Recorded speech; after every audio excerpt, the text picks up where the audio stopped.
Kalau esok korang dah tak kerja 3 bulan, duit tu masih akan masuk ataupun akan terus stop? Kalau jawapan dia stop, sebab tu kita kena mula fikir pasal passive income. Senang je.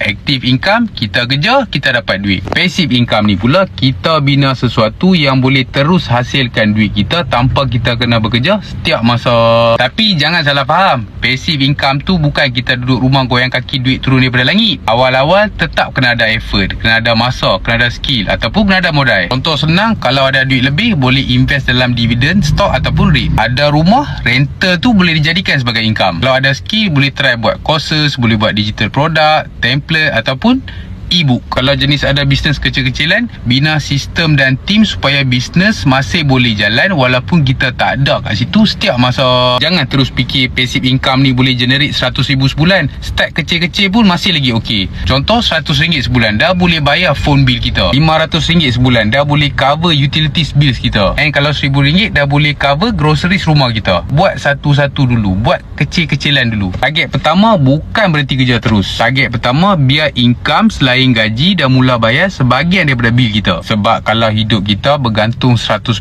pada salary, and bila salary stop, semuanya pun akan stop. Sebab tu bila income naik, jangan duk pergi upgrade kita punya lifestyle, kita punya asset. Dan satu lagi, bila orang offer invest RM5,000 dapat untung RM1,000, terus nak panggil benda tu passive income. Itu bukan passive income. High return, confirm untung, tak ada risk, itu adalah red flag. Passive income yang betul ni dia akan ambil masa untuk dibina. Tapi bila dah ada, kita dah mula ada option, kita dah mula ada choice. Dan bagi saya, itulah financial freedom. Bukan semestinya kita tak payah kerja, tapi kalau satu hari nanti kita dah tak boleh kerja, duit kita tak terus berhenti bersama dengan kita. Fikirlah sendiri. Assalamualaikum.